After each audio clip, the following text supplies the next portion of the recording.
Hello guys and welcome back to our daily Marvel Future Fight series. I am Dr. Mischief and in today's episode, we will be doing a character review on War Machine. Now after doing a review on Iron Man and the main 3 early access squad, I felt it's only right to do a review on another somehow earlier access character, War Machine. In earlier updates, many people threw him aside in favor of characters like Vision and Mischief, but today I'm going to show you possible builds on how to make your War Machine better and how to invest in him properly. Just like last time, I'll be tackling 5 things in this episode to teach you how to invest or develop your War Machine, which is uniforms, skills, gear, ISO 8 and Uru, and character team-ups. So without further ado, let's get started. So War Machine's one of those characters I wouldn't really advise for stuff like World Boss, maybe not even timeline play as well. So one reason why I don't advise him is that although he has enough or sufficient physical attack to be a striker or like one of your main guys, I feel like he falls more under the support slot, and this is why. So again, I don't have my War Machine fully 6-starred mastery gear, not even tier 2, which I don't advise either.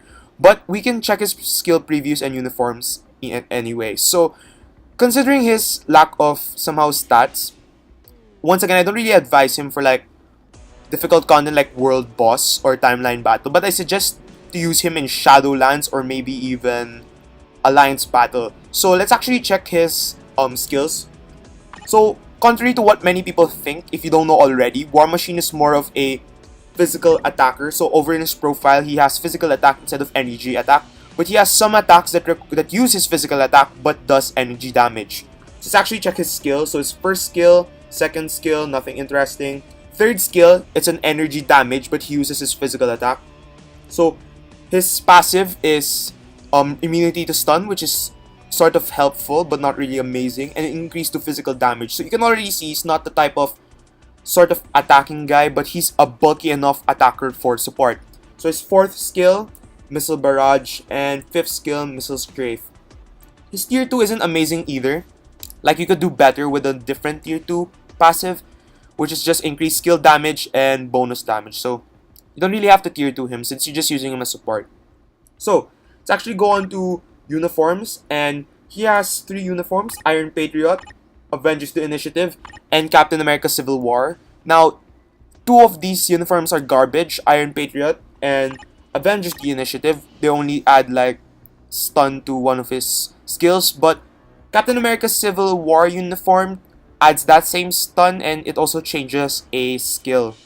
So it changes his 5th skill, I believe, into, instead of taking 2 separate shots, they all fire at the same time. So let's actually check his skill preview. So we don't need to explain that much on uniform on why you should get the last one. So let's actually go over here and check his skills with the AI off. So the first skill, amazing maneuver move. Basically, when you press it, I don't know how to explain that. You go away. I don't want to say go away, but you somehow strafe backwards. I think that's a better word. So yeah, you strafe backwards while you shoot. Pretty amazing. And his second skill, given his uniform, if he's not uniformed, he won't get a stun. But his second skill, it's a close-up attack, giving a 3-second or 2-second stun, which is amazing for his skill rotation. Third skill, it's also another long-range move. So you don't strafe backwards here. So take note of that. If you want to fire it from far away, you can actually do that too. There. Just a somehow linear blast. So if you gather up all your opponents in one line, you can, take them out with just one shot. Alright, his 4th skill, it doesn't really strafe backwards, I guess. His 4th skill, oh there, it strafes backwards, I'm sorry. So basically, it's like the first skill, but better. You actually target more, and you do a lot of damage with all those missiles. I think this Missile Barrage, alright? So it's good for maneuvering, if you're in a tight situation, surrounded by mobs, just hit 4th skill. Alright? Now, for your 5th skill, it's a combination.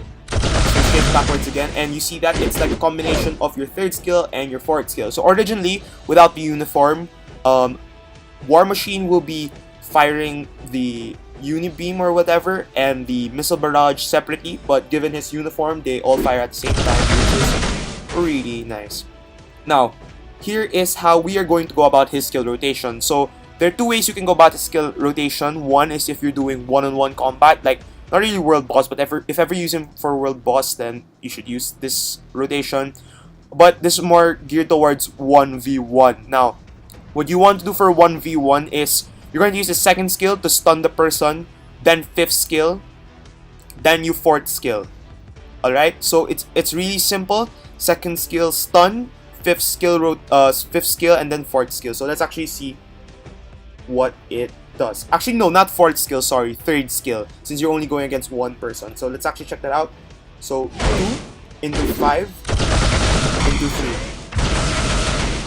Or maybe you can change it up a bit, and instead of 2, 5, 3, you go with 2 while it's stun 3 and you go with 5. That way, so your build up for the third skill will be covered by your stun, so you don't get that much damage, or don't get damage at all. So 2, 3 into 5.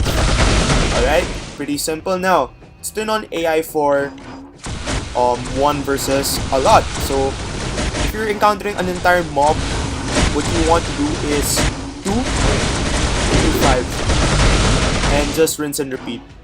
Alright, so you go 2 into 5, maybe even into 4. You don't really want to use 3 unless they're like lined up like this. 2 there. But usually it's just 2 into 5. Because you can stun multiple enemies at the same time. Yeah. 2 into 5 or 2 into 5 into 4. So now, what do we use the other skills for? So what I didn't really mention was the first skill and the fourth skill. What you want to use them for is, while your other skills are cooling down, you use them to like maneuver away. So for example, I'm stuck here, I use my fourth skill to go backwards, and then I start running. Or if it's a single target, and I'm surrounded, first skill, and start running. Right, so that's pretty simple. I hope you guys understood that.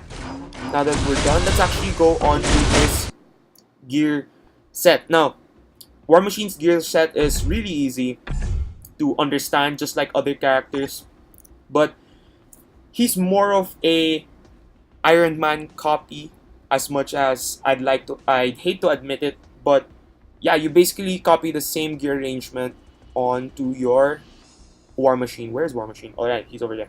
So basically what you want to do, for his first gear, you want to run either physical attack or all attack, but I always suggest all attack for that additional bang for your buck. But physical attack will do. For the second gear though, we are going to require all defense. That way, you can cover up both your physical and energy defense to make you even bulkier. For your third skill, it's actually your options here. So what I have right now is HP. But I suggest either HP or dodge for War Machine, because dodging would be amazing if you add his dodge to his maneuverability. Then you will have a rather more invested character. Again, why do I really suggest dodge? Because even if you have a lot of HP to take hits, I think dodging is better if you avoid the hit entirely. But that's ultimately up to you. Maybe you can do a compromise between HP and dodge, but it's really up to you. Those are the only ones I advise, HP or dodge. Now for his fourth skill, this is where it gets really simple. You don't go for that critical rate or critical damage. You want to run skill cooldown. Now why skill cooldown? Because if you're just going to be running around, you might as well have your skills cool down quickly.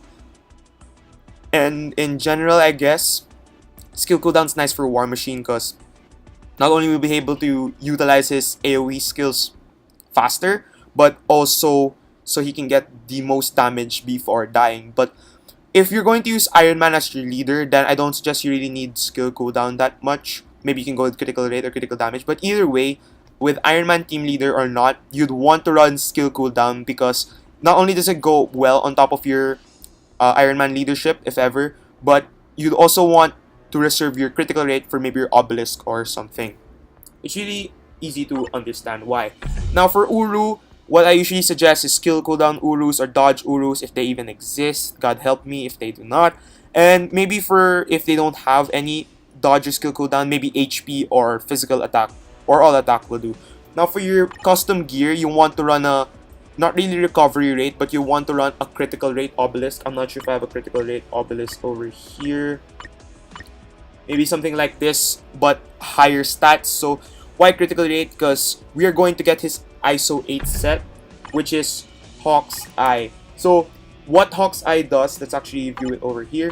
Hawk's Eye is basically all attack, critical rate, critical damage, dodge, and cooldown duration. So you're hitting that cooldown duration once again, plus your critical rate. And if you add that with your custom gear, then you're doing a lot of damage. Also, when you're attacking, you get a 40% buff for all attacks, which is amazing, especially given how much like hits Missile Barrage does or his skills do in general. You're going to keep proccing this a lot, which isn't half bad, honestly. So you can see how he turns into a seemingly weak character into a better character if you invest in him this way, and that's what my builds are for, just to really like give some coverage and justice to characters many people would throw away. Now that we're done with ISO 8 sets, gear, skill, actually let's go back and check his leadership. So his leadership's not that bad. If you want to make him a leader, it's up to you. I mean, you increase physical attack. I think it goes up to 30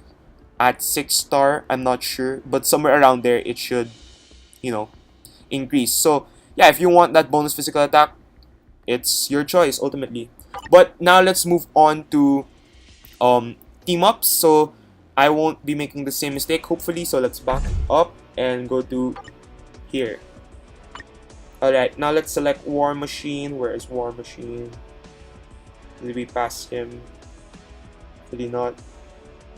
I am confused. Where is War Machine? Oh, there. I'm sorry. I'm blind. Anyway, so what team ups you really want would be Armor Wars is interesting because you have Iron Man, which I already covered in a build, which you should go check out if you haven't already. So what Armor Wars does, all defense, max HP, critical rate. So you're going after that bonus critical rate and all defense to make him even bulkier. And with Iron Man as a lead, you will have massive skill cooldown. Now for Avengers, I do not know how to pronounce that, but let's just call it that. Anyway, you have Vision, Falcon, and War Machine, which is interesting combination because you have a universal, a speed, and a blast character. So you get dodge, all attack, and attack speed, but I don't really suggest that since War Machine will be relying mostly on defense to cover up for his not so amazing attack and cooldown to do as much damage while he lives. So it's a fun combination, but I don't really suggest it. Iron Mania is one of the more interesting combinations. So it's basically the same as, what was that? It was the same thing as Armor Wars, except you take out Kingpin and you add the big bad Hulkbuster. So what this does is all attack, all defense, critical rate, which I think overall is better than cooldown duration since you get enough from Iron Man already. And why do I suggest this? Because Iron Man and Hulkbuster have a combination as well later on. Another interesting team up is Sidekick. So what Sidekick does is you're paired up with Bucky and Falcon, two speed characters, and you're be covering their combat weakness since you're blast. So it's an all attack increase, all defense, max HP. Sidekick's probably the go-to for new players if you don't have Hulkbuster yet. But if you decide to build on Hulkbuster, then I go for Iron Mania. Sidekick's easier because it's easier to farm, but in general you won't reap the maximum benefits of War Machine as a support. And the main reason why I don't really suggest using Sidekick, aside from how farmable it is the fact that, you know, aside from them being super farmable, actually all three of them are support characters. And when support characters support each other, although they sound good on paper, they don't really do that well. Anyway, so let's check his other team up. So he gets a team up with Tony Stark, which is amazing. So if we use Iron Mania, not only does Iron Man have a team up bonus with Hulkbuster, but he also gets one with War Machine. So attack speed increase and movement speed. I think movement speed is just an additional buff, and attack speed as well, but you know, it wouldn't hurt to have it in a massive team. And Iron Band, if you have Iron Heart, which is a paywall character, yeah, you get energy, defense increase, max HP, and all attack. Alright, now that that's done with team ups, let's actually go with who I'd suggest you actually put him in the team. I think your number one pick here would be Iron Man, because Iron Man has a cooldown duration leadership. Let's actually see it here. So yeah, your skill cooldown will decrease by a lot, and you get synergy with him for your team up. Another one would be Rocket Raccoon if you have him, because he does the same thing as Iron Man. But I suggest Iron Man, obviously. If you want to increase his physical attack or physical damage overall, you might want to go with an Inhuman, Gorgon. His ability, his leadership is increased to physical attack. I'm sorry for that notification. So what that does is basically you're buffing up his physical attack and you're covering for his speed weakness, which is amazing synergy in terms of like typing. But overall, I'd suggest Iron Mania. If you stick to that, you should be fine already.